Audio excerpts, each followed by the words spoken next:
Aston Villa 2, Manchester United 1 at Villa Park. Villa make it 10 wins on the bounce in all competitions. I believe 6 in the Premier League.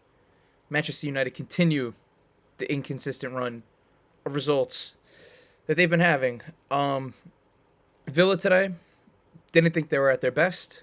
I thought a lot of the passing, the link up was poor today, which is something surprising. From a midfield that's so good, filled with such quality, Yuri Tielemans, Kamara, Morgan Rogers, John McGinn. Um, Not the best. It's kind of ironic that Manchester United, their midfield, which is the weakest part of their team, kind of felt like they were better for parts of the game, despite having to tow along Ugarte, who just seems like such a liability to this team. A DM is very, very much needed. Probably two or three of them, if we're being quite honest. Um, but in the first half, United probably should have come out of the half leading. We're unlucky to concede. Brilliant goal from Morgan Rogers. The quality that man shows. He was by far Villa's best player today. Him and probably Emi Martinez were the two Villa players I thought that really were good for the standards that this team has set. Good to very good, you could even say. I thought that it was really good. It was a really good goal, really good from Rogers, really good finish. Second goal from Rogers too in the second half. Lenny Yoro probably at fault for both of them. Maybe it's being a little harsh on him. Lemaines probably could have done better for the second goal, but him cutting in, you see it the first goal. All right, quality finish, comes out from really far wide to score that. But the second goal, I think Yoro has to be doing a little bit better at marking him. I didn't think he was at his best. I don't think he's been at his best for United in the last couple of games. The quality from this young player that you expect. Granted, he is young, does have to develop a little bit more. I believe he's still only 20 or 21, maybe even younger than that. But yeah, I didn't think he was great. Like I said, two moments from Morgan Rogers that really got the win for Villa in this game. Created a couple of chances, but nothing too clear cut, I would say. End of the first half, Matthias Cunha levels it up off of a Matty Cash mistake. Matthias Cunha putting the front line on his shoulders, obviously missed the chance to level the game. A sitter of a header that he should be putting away. But he was the main attacking force. You see without Mbuemo, without Ahmad, the creativity and the goal scoring really wasn't there. I think this game screamed out for someone like Kobe Manu to start in the midfield and put Bruno as one of the attacking tens. Even though Mason Mount, I didn't think had a bad game.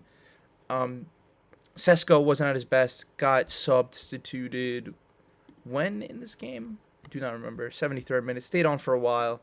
Didn't really feel like he had a crazy amount of impact in the second half, but had two wonderful opportunities in the first half.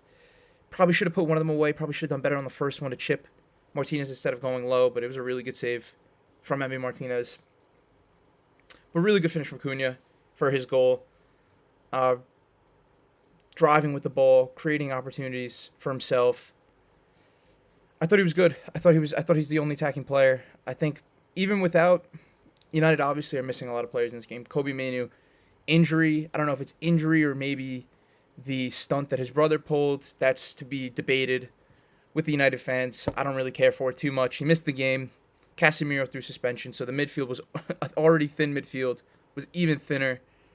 The attack and Brian Mbuemo, who's arguably been their best player, definitely their best attacker this season, not in the game. Someone who's a goal scorer, put up 20 goals last season for Brentford in the league. And Emma Diallo on the right. I think Diallo, he's hard to gauge. Sometimes I think he's all right. He's obviously a decent player. I think last season he wasn't very good. The season before I actually thought he was pretty decent for United. I thought he was kind of getting scapegoated a little bit, but today I don't think he was at his best. I think it screamed out for someone like Amad Diallo, just some sort of attacking force. You saw two young kids for United come on and try and make an impact in this game at a tough ground. One of the toughest grounds you can go to in the Premier League right now. One of the most informed teams, probably the most informed team in the Premier League currently. Not an easy game. Thought United managed well. Unlucky, really, not to get a result out of this game.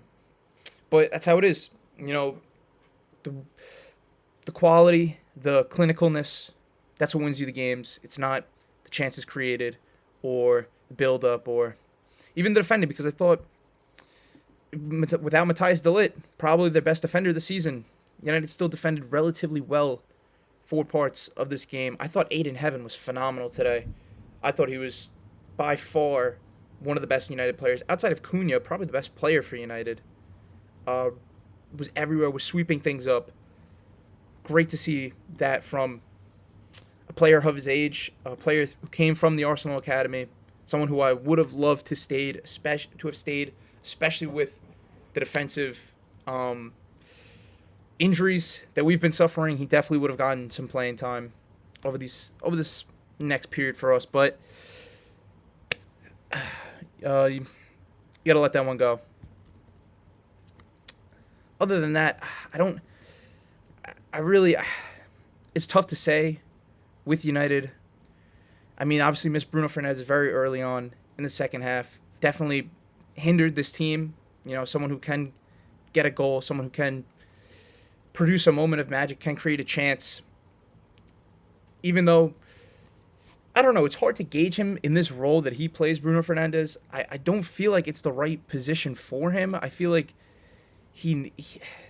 I don't know what to make of him a lot of the time that he does play. I still think he performs well. I still think he's a high quality player, one of the best players in his position. But I just don't think the system is right for him. I don't think the partnership is right for him.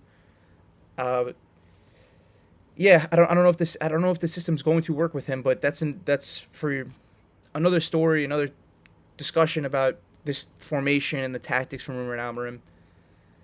Not a lot of quality on the bench that he really could have brought on. I feel like he set up the team pretty strong to win this game. It's a lot of young kids on the bench.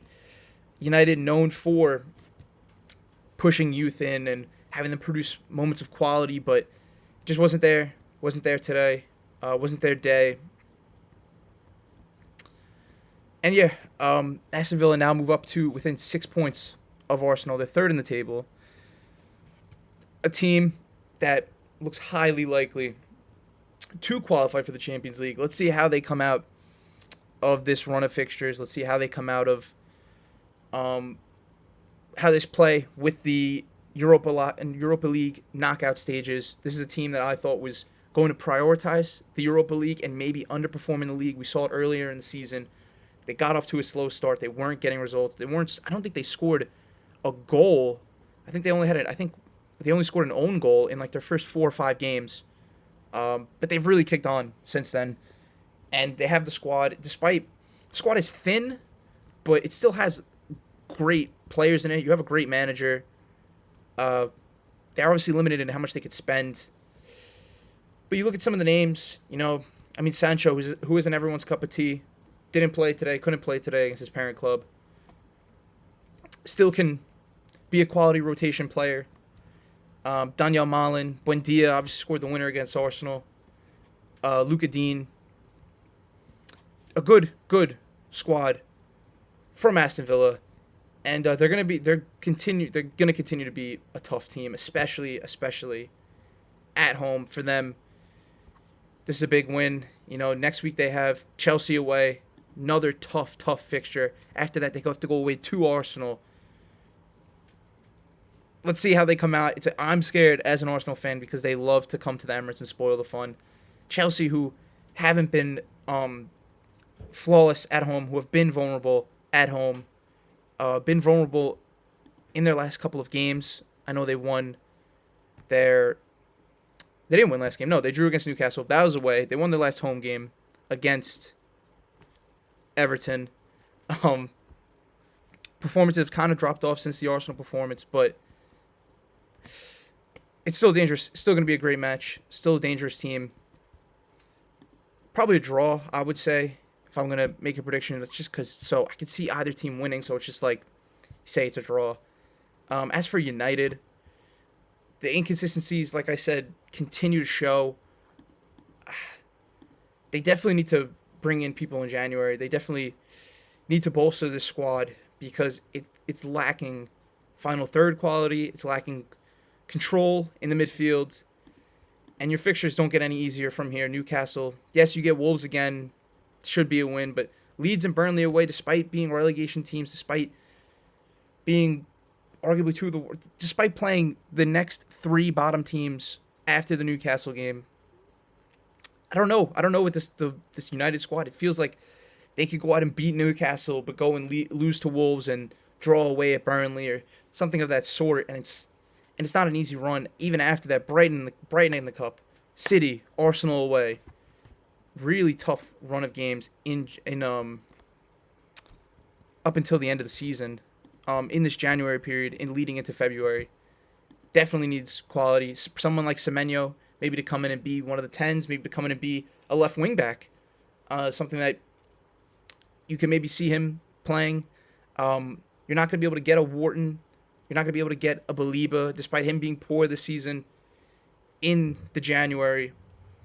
Talks of bringing in a Conor Gallagher on loan, a Ruben Neves from Al Hilal. Tough deal, Ruben Neves, to get him, especially with the wages that he's on. Conor Gallagher, is he the solution? I don't know.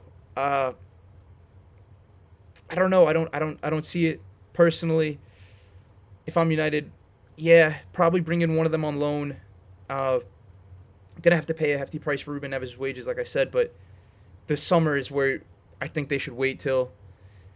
Yeah, it might ruin their chances of getting Europe, but it's better to wait till the summer and bring in a player of Wharton's quality, of Baliba's quality that we saw last season. Who else is it that they are linked with that I cannot remember off the top of my head?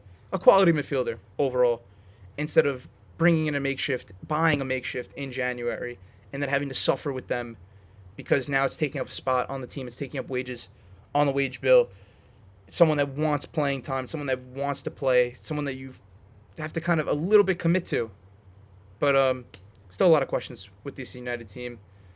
The performance wasn't terrible, and that's not really the issue with United. It's about getting results and getting good performances, getting decent performances, and moving up the table. I mean, probably better off than a couple of people might have thought they are at this point in the season. You know, they're 7th. They're only 3 points off of Chelsea in the top 4, 3 points behind Liverpool, a point behind Sunderland, level on points with Palace. They should be pushing for a European place. But teams like Newcastle, only 3 points behind you. If they start kicking on, they start finding form, they could be a very, very dangerous team. Tottenham still, with their poor run, only one win in their last 6 or 7 Premier League games, I believe. Only 4 points behind you. A team that can easily catch up on you. And that's not even to mention the Brightons, the Palaces, the Everton this season. But yeah, I think there needs to be improvement at United. Benjamin Šeško has to start getting goals, especially in this period, without Mbuemo and without Ahmed. And we'll see how serious Bruno Fernandes's injury is. Maybe he misses game time. That's more creativity out of the team. And yeah, so good result for Villa. Dangerous team. Fearing them coming to the Emirates and getting a result against us. Now United, not too worried about them pushing for a title spot the same way that Villa is kind of on Arsenal and City's tails. But yeah, that's about it for me. I'll stop waffling. Like, comment, subscribe. Let me know what you thought of the game, what you thought of what I had to say, and check out another video if you're interested. I'll see you guys in the next one.